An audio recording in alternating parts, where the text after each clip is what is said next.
Hello there. আজকে live সেশনটি basically IB এর executive MBA তে যারা পরীক্ষা দিবেন ভবিষ্যতে ভাবছেন এরকম পরীক্ষার প্রিপারেশন নিচ্ছেন তাদের জন্য আজকে আলোচনা করব থিমেটিক রাইটিং বললে আইবিএ তে এক ধরনের কোয়েশ্চেন আসে এই কোয়েশ্চেনের বিশেষত্ব নিয়ে এবং কিভাবে অ্যান্সার করা যায় সেই জিনিসগুলো নিয়ে কোয়েশ্চেনটা রেগুলার এমবিএ এর পরীক্ষাতেও আসে বা বিবিএ এর পরীক্ষাতেও আসে সো যারা রেগুলার এমবিএ পরীক্ষা দিবেন বা বিবিএ পরীক্ষা দিবেন তাদের জন্যও আলোচনাটা হেল্পফুল হবে সো আইবি এর এক্সিকিউটিভ এমবিএ এখন আমরা জানি যে নতুন একটা ফরম্যাটে এক্সামটা হয় এটা লাস্ট জানুয়ারি থেকে স্টার্ট হয়েছে এবং এখানে আগের পরীক্ষাগুলোতে যেরকম এমসিকিউ একটা পার্ট থাকতো সেই পার্টটা এখন আর নেই পুরোপুরি রাইটিং বেসড এক্সামটা 60 মিনিটের একটা এক্সাম হয় এবং এখানে টোটাল মার্কস হচ্ছে 60 মিনিটস দুইটা সেকশন থাকে পরীক্ষাটা সংক্ষেপে বলে নিচ্ছি এটা যারা জানেন না তাদের সুবিধার্থে দুইটা সেকশন আছে একটা ইংলিশ সেকশন যেটাকে আইবিএ বলে হচ্ছে যে ল্যাঙ্গুয়েজ এন্ড কমিউনিকেশন সেকশন আর একটা হচ্ছে থাকে অ্যানালাইটিক্যাল অ্যাবিলিটি সেকশন তো ল্যাঙ্গুয়েজ এন্ড কমিউনিকেশন সেকশন এখানে দুইটা কোয়েশ্চেন থাকে দুইটা কোয়েশ্চেনে হচ্ছে 20 40 মার্কস টোটাল 60 মার্কসের মধ্যে তাহলে 40 গেল হচ্ছে আপনার ইংলিশে এবং বাকি 20 মার্কস এটা থাকে হচ্ছে যে আপনার রাইটিং সেকশনে রাইটিং সরি অ্যানালিটিক্যাল অ্যাবিলিটি সেকশনে অ্যানালিটিক্যাল অ্যাবিলিটি সেকশনে ওখানেও দুইটা কোয়েশ্চেন থাকে ওখানে 10 মার্ক এরকম তো আজকে আমরা ল্যাঙ্গুয়েজ এন্ড কমিউনিকেশন সেকশনের এই পার্টিকুলার কোয়েশ্চেনটা যে থিমেটিক রাইটিং এটা নিয়েই কথা বলবো শর্ট ডিসকাশন আর কি কোয়েশ্চেন কি ধরনের থাকে কিভাবে অ্যান্সার করতে হবে থিংস লাইক দ্যাট এখানে একটা স্যাম্পল কোয়েশ্চেন আমি রেখেছি যেটা স্ক্রিনে দেখতে পাচ্ছেন এই কোয়েশ্চেনটা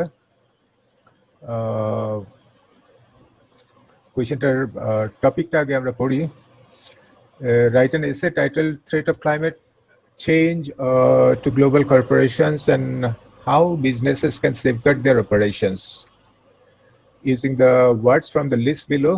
So নিচে একটা লিস্ট দেওয়া আছে আমরা দেখতে পাচ্ছি এই লিস্টে 10টা ওয়ার্ড দেওয়া আছে তো এই ওয়ার্ডগুলো ইউজ করে আমাদেরকে এই থিমটার উপরে সেটা লিখতে হবে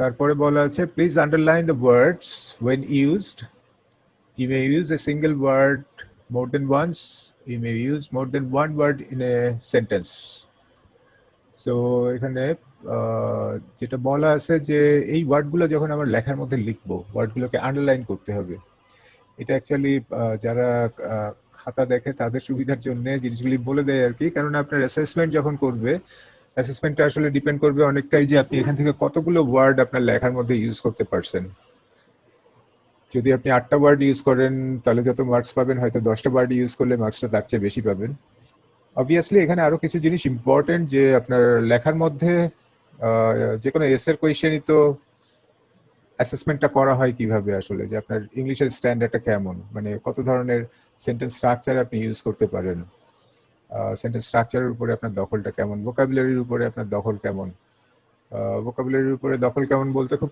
কঠিন ওয়ার্ড ইউজ করে আপনার এসে লিখতে হবে জিনিসটা এরকম না বাট কনটেক্সট অনুযায়ী অ্যাপ্রোপ্রিয়েট ওয়ার্ডটা আপনি ইউজ করতে পারছেন কিনা সেই জিনিসটা দেন হচ্ছে যে আপনার লেখাটা কি অফ টপিক হয়ে গেছে নাকি অন দা টপিক আছে মানে আপনি এসে বিষয়বস্তুটা পুরোপুরি ধরতে পারছেন কিনা আর লেখার মধ্যে তো আপনার লজিক্যাল ফ্লো অফ থট যেটা আমরা বলি যে যেই সেন্টেন্সের পরে যেই সেন্টেন্স আসা উচিত যেই প্যারাগ্রাফের পরে যেই প্যারাগ্রাফ আসা উচিত এরকম একটা ধারাবাহিকতা আপনি মেনটেন করতে পারছেন কিনা আপনার অল থ্রু ইয়োর রাইটিং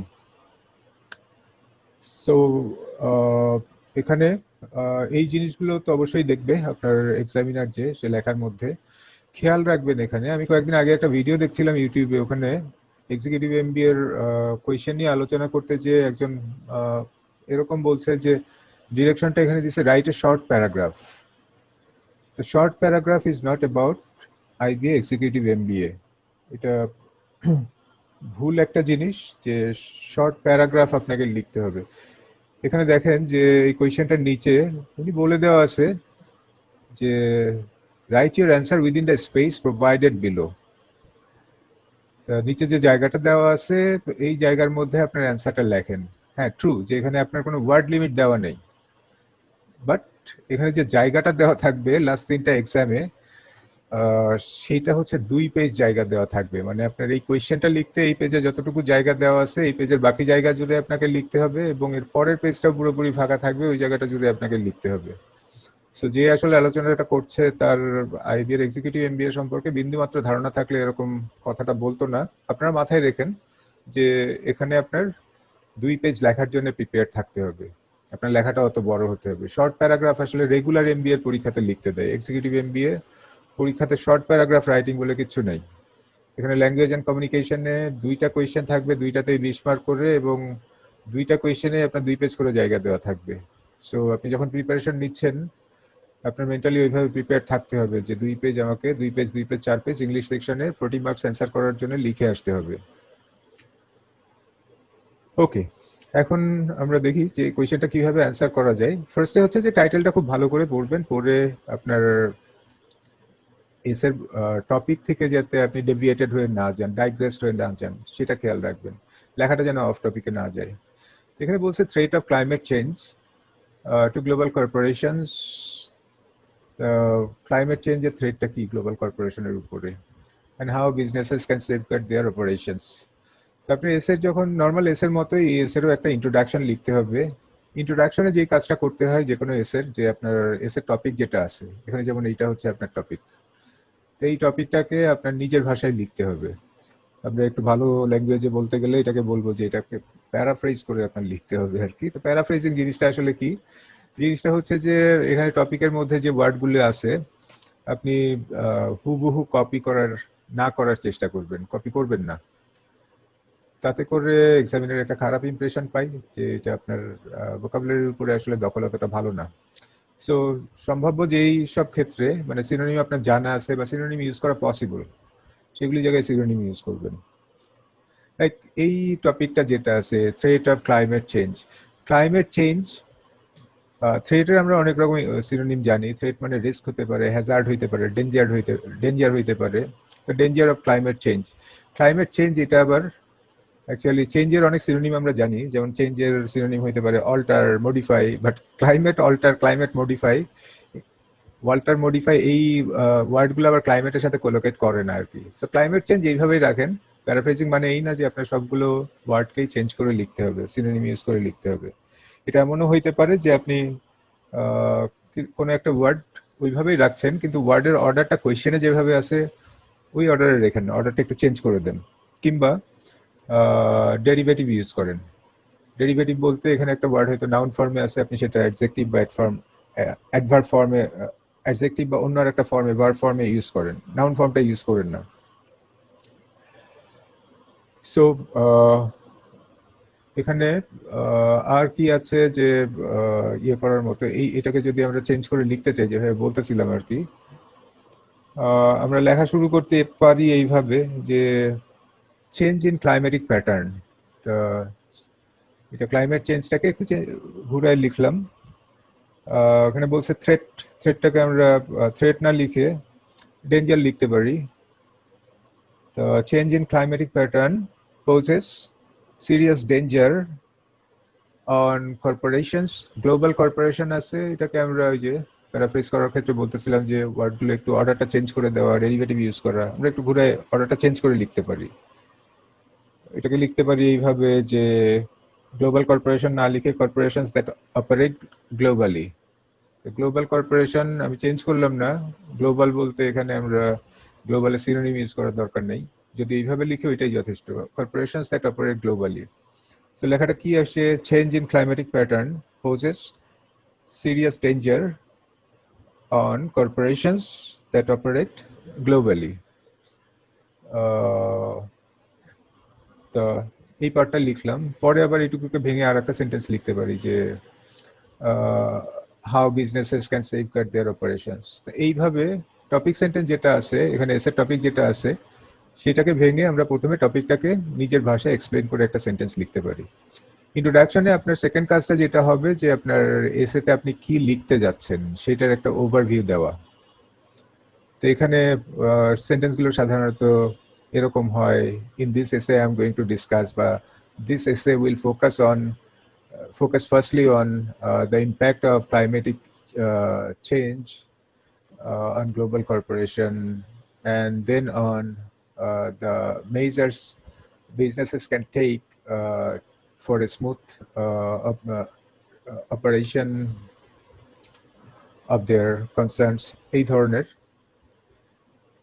এখন হচ্ছে যে আপনার এখানে যে ওয়ার্ডগুলো দেওয়া আছে এইগুলো নিয়ে আমরা অনেক সময় বেশ বিপাকে পড়ে যাই।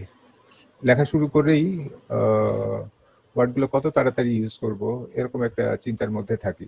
ওয়ার্ডগুলো আসলে দেওয়া আছে আপনার, এটা অ্যাকচুয়ালি থিমেটিক রাইটিংটা হচ্ছে আপনার এক ধরনের গাইডেড রাইটিং, আপনার কিছু আইডিয়া এখান থেকে দেওয়ার জন্য।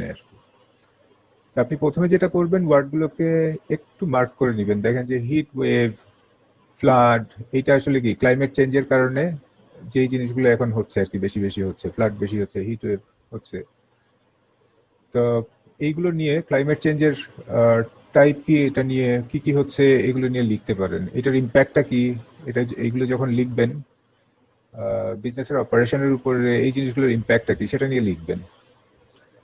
আপনার এখানে লেখার মধ্যে কি আসলে দুইটা প্যারা যদি বডিতে লেখেন, একটাতে হচ্ছে যে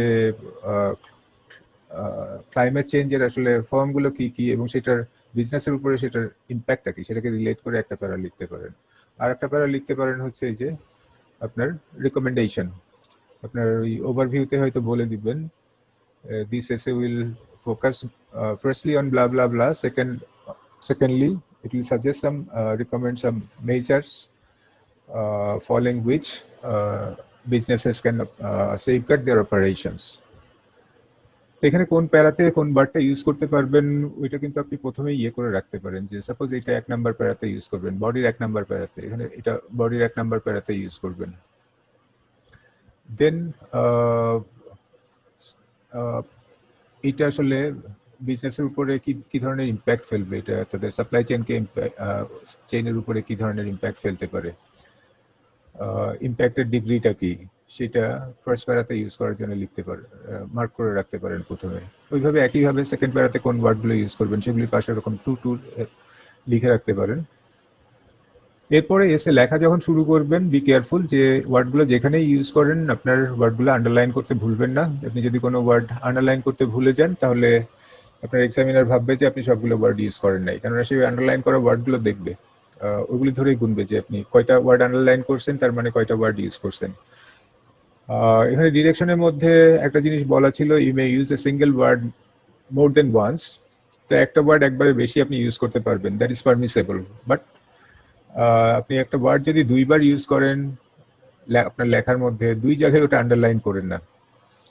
এটা আসলে এক্সামিনার ভেবে নিতে পারে যে তাকে ডিসিভ করার একটা অ্যাটেম্প্ট এটা, সে তো আসলে 10টা ওয়ার্ড খুঁজবে। তো আপনি একটা ওয়ার্ড যদি দুইবার বা তিনবার আন্ডারলাইন করে ফেলেন আপনার লেখার মধ্যে, তাহলে কি তার চান্স আছে যে এটা ডাবল কাউন্ট করে ফেলা এবং ট্রিপল কাউন্ট করে ফেলার, এবং সে যদি এটা ডিটেক্ট করে আপনার ব্যাপারে একটা খারাপ ইমপ্রেশন তৈরি হবে।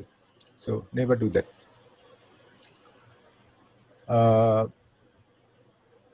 সো এইভাবে আপনার লেখা শুরুতে আসলে এই ওয়ার্ডগুলো ধরে, ওয়ার্ডগুলো মার্ক করে করে আপনি একটা প্ল্যান রেডি করে রাখতে পারেন। তারপরে এই প্ল্যানটা ধরেই আপনার লেখাটা, পুরো লেখাটা লিখতে হবে। একটা জিনিস খেয়াল রাখতে হবে যে এখানে টাইমের কনস্ট্যান্টটা যেটা, যে আপনার মাত্র 60 মিনিট সময় দিবে আর কি। স্ট্যান্ডার্ডাইজ যে এক্সামগুলি হয় ওখানে রাইটিং সেকশনে আসলে লেখার জন্য এর চেয়ে অনেক বেশি সময় দেওয়া হয়, কিন্তু আইবিএর এক্সামে অত বেশি সময় দেয় না, এবং টপিকগুলো আপনার কন্টেম্পোরারি কোনো ইস্যু থেকে থাকে। মাঝে মাঝে কন্টেম্পোরারি ইস্যুর বাইরেও টপিক আসে, বাট আপনার যে জিনিসটা এই বিষয়ে যথেষ্ট আইডিয়া যদি না থাকে তাহলে আপনার জন্য লেখাটা অনেক ডিফিকাল্ট হয়ে যাবে। সো যেটা করবেন যে রিডিং হ্যাবিটটা অ্যাক্টিভ রাখেন। মোটামুটি ভালো কোনো ইংলিশ নিউজ পেপার, দেশি হোক বিদেশি হোক, পড়তে পারেন। আমাদের এখানে ডেইলি স্টার আছে, ফিনান্সিয়াল এক্সপ্রেস আছে, ফিনান্সিয়াল এক্সপ্রেস পড়তে পারেন। এবং জাস্ট বিজনেসের সাথে রিলেটেড যে গ্লোবাল ইস্যুগুলি, এটা টেকনোলজি রিলেটেড হইতে পারে, ক্লাইমেট রিলেটেড হইতে পারে, এনিথিং দ্যাট এফেক্টস বিজনেস, এগুলি একটু ভালো করে পড়বেন। আর লেখার সময় আপনি যেহেতু প্ল্যান করার খুব সময় পাবেন না, খুব তাড়াতাড়ি প্ল্যানিং এর কাজটা করে ফেলবেন। থিমেটিক রাইটিং এর ক্ষেত্রে প্ল্যানিংটা আসলে আপনার এখানেই এই যে গিভেন ওয়ার্ডগুলো থাকে এগুলো ডিস্ট্রিবিউশনের উপরেই মেনলি ডিপেন্ড করে যে কোন ওয়ার্ডটা আপনি ফার্স্ট প্যারাতে ইউজ করবেন, কোন ওয়ার্ডটা সেকেন্ড প্যারাতে ইউজ করবেন। এইটা মোটামুটি একটা গ্রস আইডিয়া রাখেন। যদি কোনো ওয়ার্ড ইউজ করতে মানে এই মার্ক করে রাখার পরেও ফার্স্ট প্যারা বা সেকেন্ড প্যারাতে ইউজ করতে না পারেন, চেষ্টা করেন কনক্লুশনের মধ্যে এটাকে অ্যাড করে দেওয়া, কনক্লুশনের মধ্যে এটা ইউজ করে ফেলা। বাট ট্রাই করবেন যে সবগুলো ওয়ার্ডই লেখা আর কি।